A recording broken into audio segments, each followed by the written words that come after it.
Video calls are meant to connect us, but sometimes they become the last thing someone ever does. In this video, we'll look at 5 real stories where people died during a video call. These moments were seen live by friends, family, or co-workers, turning normal calls into something horrifying. Each case is different, but all of them raise the same question: what really happened on the other side of the screen? It was March 20th, 2023, in Houston, Texas. What began as a normal day quickly turned into something unimaginable. 2-year-old Zavia Flanagan was picked up from daycare by her father, 26-year-old DeAndre Flanagan. No one knew then it would be the last time anyone saw her alive. DeAndre and Zavia's mother, Kirsten Watson, had been separated for a while. Their relationship had ended badly, and things only got worse after the breakup. DeAndre had grown angry and jealous, especially after assuming Kirsten had moved on with someone else. That morning, Kirsten was working at a Walmart in North Harris County when DeAndre showed up. He stormed into the store, grabbed their daughter, and demanded the passcode to Kirsten's phone. He threatened to hurt Zavia if she didn't give it up. Scared for her daughter's safety, Kirsten gave him the code, hoping it would calm him down. But it didn't. Instead, he took Zavia and the phone and ran out of the store. Kirsten immediately contacted the police, telling them about DeAndre's threats and unstable behavior. She explained that this wasn't the first time he had taken their daughter without permission, but this time felt worse. Soon after, DeAndre led police on a dangerous 45-minute car chase through Harris County. He sped through traffic, crashed into other cars, and drove the wrong way on roads. The entire time, Zavia was in the car, unrestrained and in danger. During the chase, DeAndre FaceTimed Kirsten.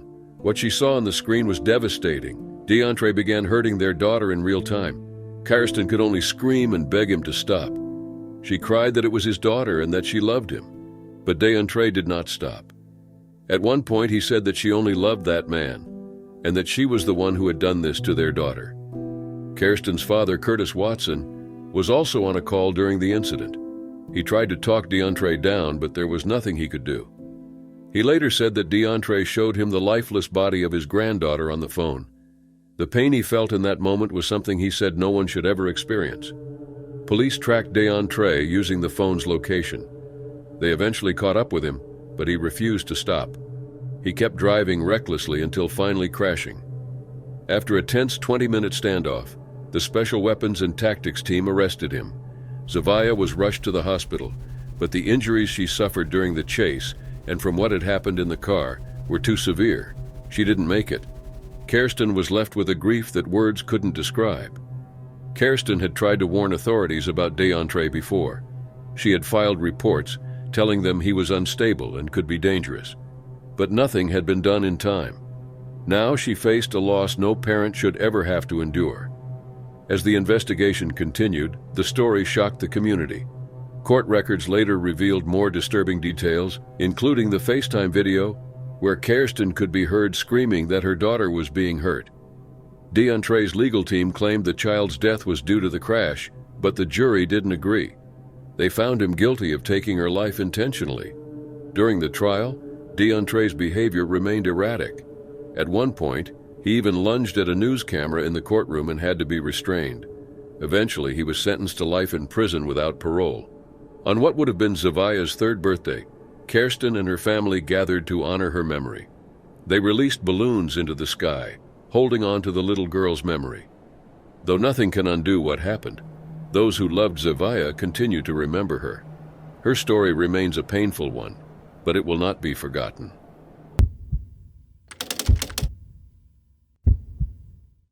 It was 2023 in the quiet town of Montefalcione, southern Italy. 16-year-old Maria Antonietta Cutillo had just finished her schoolwork and decided to relax with a warm bath. Like many teens, she kept in touch with her friends while winding down. That evening, she was on a video call with her close friend Fabi. Her phone was plugged in and charging nearby as they chatted. What seemed like a normal moment would quickly turn into something tragic. While Maria soaked in the bath, her phone slipped from her hand and fell into the water. Still connected to its charger, the phone caused a short circuit. Electricity passed through the water almost instantly. Maria was still on the call with Fabi when it happened. The connection suddenly dropped. Fabi, confused and alarmed, tried to reach Maria again but got no answer. Her concern turned into fear. She quickly called emergency services, urging them to check on Maria. But by the time help arrived, Maria had already passed away from the electric shock. When first responders got to the house, they found Maria's lifeless body in the bathtub. The phone had caused a surge of electricity when it hit the water. Her parents weren't home at the time, and they returned to face the heartbreaking scene of their daughter's sudden passing. The local carabinieri from the Mirabella Eclano company started an investigation right away. They spoke with the emergency responders and began collecting information. Some reports suggested that Maria might have tried to grab the phone or come into contact with the socket. Burns found on her body supported this theory, but the full picture wasn't yet clear. An autopsy was ordered to help determine the exact cause. News of Maria's death spread fast in Montefalcione. Her family was well known in the town. Her father owned a local butcher shop. The community was shocked. A regular day had ended in a way no one expected. Fabi was deeply affected. She posted a tribute to Maria on TikTok, describing their final moments and her grief. She talked about hearing Maria's last words again and again in her mind, and how hard it was to accept what had happened. She remembered Maria's laughter, her green eyes, and the empty seat she would now leave behind at school. Meanwhile, authorities continued to investigate. As media outlets picked up the story, it gained attention beyond the local area. People across Italy and beyond reacted to the tragic details, and many began talking about how dangerous it can be to use electronic devices near water. Sadly, this wasn't the first time something like this had happened. In 2020, a 15-year-old girl in France named Tiffin lost her life in a similar incident involving her charging phone in the bath. A year earlier in Amsterdam, a 13-year-old girl also experienced an electric shock under the same conditions. She survived but suffered memory loss and faced a long recovery. These incidents show how something that seems harmless, using a phone while bathing, can quickly become life-threatening if a device is charging. Experts from organizations like Electrical Safety First have long warned people to avoid using electronics near water, especially while they're plugged in. The combination of water, electricity, and bare skin, especially in a bathroom, can be very dangerous. In Maria's case, investigators hoped the autopsy would provide more clarity. Her family was left trying to process a loss that came without warning. The community, too, struggled to make sense of how such a normal evening turned into a tragedy. Maria's passing is one of those moments that reminds us how quickly things can change. What happened in that bathroom wasn't just an accident. It was a devastating chain of events that ended a young life far too soon. Her story, and the stories of others like her, serve as a difficult truth about the technology we use every day, and the care we need to take with it. As the investigation continued, one thing was certain: Maria's absence would be deeply felt by her family, her friends, and the entire town.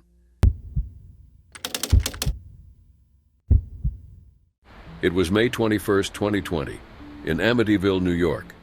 A man named Dwight Powers, 72, was attending a regular Alcoholics Anonymous meeting through Zoom. He was at home, logged in with about 24 others. These meetings had become a part of his routine, offering a space for support and connection during recovery. Dwight was known for being quiet and reserved. That day, the meeting had started like usual. It was just afternoon, and everything seemed calm, until something unexpected happened. During the call, Dwight suddenly dropped out of view. At first, people assumed it was a camera glitch or maybe he had stepped away, but soon things started to feel off. A man walked into the frame. Dwight's 32-year-old son, Thomas Scully Powers. What alarmed everyone was that he appeared completely unclothed. At first, the group didn't understand what they were seeing, but as Thomas began pulling sheets off a bed and placing them on the floor, it became clear something disturbing was happening. It looked like he was trying to cover something up, specifically what appeared to be his father's body. Realizing they were witnessing something serious, participants on the call began to panic. They tried to piece together what had just happened. Some tried to speak up while others attempted to contact authorities, but there was one problem. They didn't know Dwight's exact address. For the next 10 to 15 minutes, they scrambled to figure out where he lived. All they could do was hope they weren't too late. Meanwhile, Thomas noticed the camera was still on. He quickly covered the lens, but by that time, everyone had already seen enough to know something terrible had occurred. Eventually, the group was able to notify the police. By the time officers arrived at Dwight's house, Thomas had tried to escape. He answered the door briefly, then slammed it shut and fled through a second-floor window. He ran through the neighborhood, but was found about an hour later at the corner of Ketchum Avenue and Cedar Street. He had minor injuries from the escape and was taken to a nearby hospital under police supervision. Inside the home, police discovered a deeply disturbing scene. Investigators learned that Thomas had attacked his father with several kitchen knives. According to the Suffolk County District Attorney, Thomas admitted to using multiple knives because they kept bending during the attack. Authorities reported that Dwight had been harmed approximately 15 times, with injuries to his neck, back, and torso. Afterward, Thomas had tried to clean up the scene, using sheets to hide his father's body and attempting to remove evidence. Police recovered the knives and were able to reconstruct what happened based on the items and what the Zoom call participants had witnessed. Thomas Scully Powers was arrested and charged with second-degree homicide. The case stunned the local community, not only because of the nature of the crime, but because it unfolded in front of an online audience. Many of the people on that Zoom call had come expecting a regular support meeting. What they experienced instead was something they'd never forget. Some of the witnesses later spoke about the confusion and fear they felt. At first, they thought it was a tech problem. Then, when Thomas appeared and acted in such a strange way, they realized something was seriously wrong. Not being able to help in real time made the situation even worse. The trauma of seeing something so unexpected play out live left many shaken. Police said Thomas had tried to escape again, but was caught quickly. As for his motive, that remains unclear. Investigators didn't release much about the relationship between him and his father. Whether it was a planned act or something done in the heat of the moment is still unknown. But the intensity of what happened suggested a deep emotional conflict. What happened during that Zoom call wasn't just disturbing. It was something no one saw coming.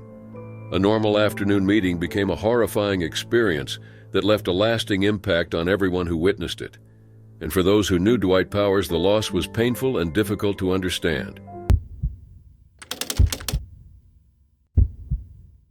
It was the early morning of September 25, 2022, in Kingston, southwest London. James East, a 25-year-old business development executive from Swansea, was out celebrating with his girlfriend Arabella Ashfield and her friends. They were at Prism nightclub for Arabella's sister's 18th birthday. The night was full of laughter and fun, until things took a heartbreaking turn. James and Arabella had been dating for about a year and a half. At some point during the night, they got separated. Arabella stayed inside the club while James stepped outside. Wanting to reconnect, he FaceTimed her. That call would be the last time she ever saw him. On the screen, James appeared emotional. He was sitting on the edge of Kingston Bridge, looking visibly upset. With tears in his eyes, he quietly said, "I'm sorry," to Arabella. Before she could react, he leaned back. Moments later, a splash was heard through the phone. Arabella later recalled screaming and telling her sister's boyfriend that they needed to get there immediately. She ran to the bridge as fast as she could, hoping to find him. But by the time she arrived, James was already gone. She immediately called the police. A search team was sent out quickly. The area became hectic as police, firefighters, and ambulance crews joined with Royal National Lifeboat Institution lifeboats to search the dark, cold waters of the Thames. Soon, they found James's trainers floating beneath the bridge, confirming he had fallen in. The search continued for hours. At around 4 a.m., rescue teams found his body face down in the water. He was pulled into a lifeboat, but it was already too late. James was rushed to Kingston Hospital. Medical teams tried to save him with cardiopulmonary resuscitation and a defibrillator, but he was pronounced dead around 7 a.m. that morning. His mother, Sarah East, who had just spoken to him the day before, was left devastated. She had been preparing to visit London to cheer him on in the upcoming marathon he was training for. Instead, she was now traveling to identify his body. A post-mortem found traces of a stimulant drug in James's system. A small bag with white powder was also discovered near his phone at the scene, but the coroner ruled his death an accident. There was no strong evidence that alcohol or drugs were a main factor. Dr. Anton Vandellen, the coroner, explained that incidents like this do happen, especially when young people are out late and make one wrong move. James's death shocked everyone who knew him. He had been full of potential. He loved football and had even trained with teams like Leicester City. After moving to London from Swansea to study finance and economics, He stayed close with his family and had recently landed a job at Tribe, where he was thriving. His mother shared how much joy Arabella had brought into his life.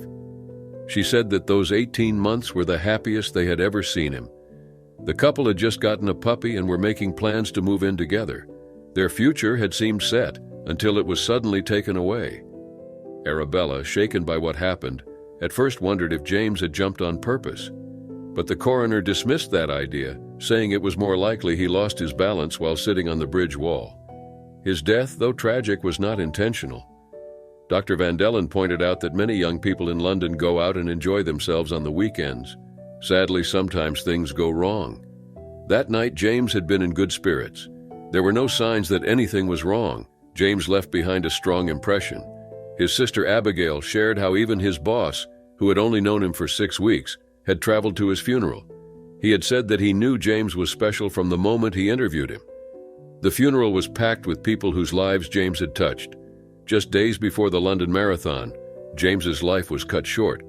But Arabella and his sister chose to run in his memory, honoring the young man they loved and lost.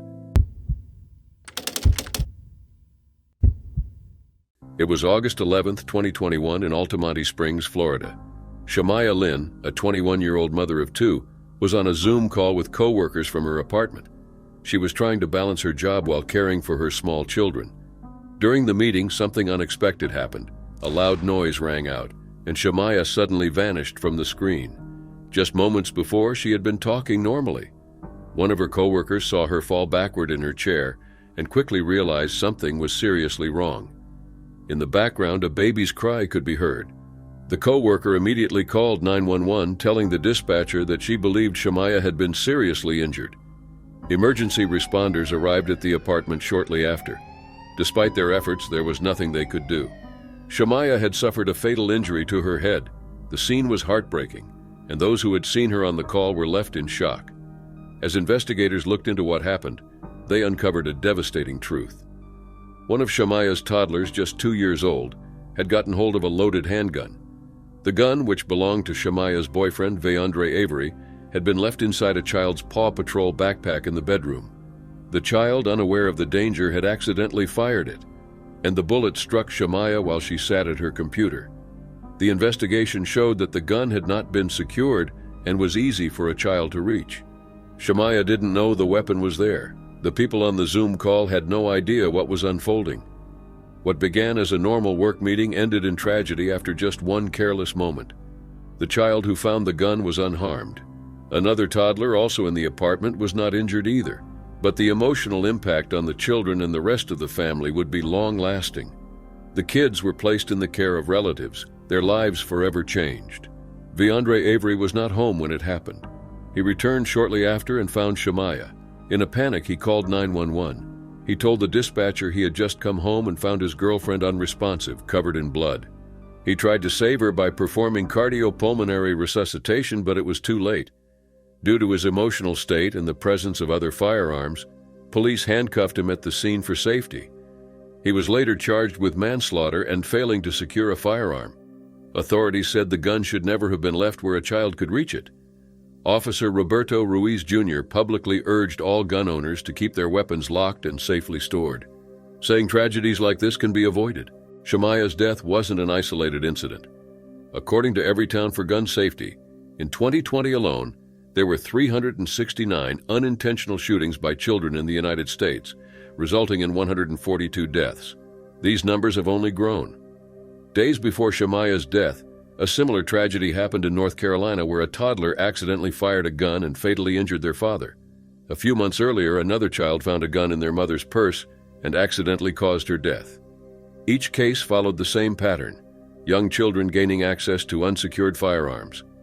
The loss of Shemaiah Lynn left her family and community grieving. She was remembered as a kind, loving mother with a promising future.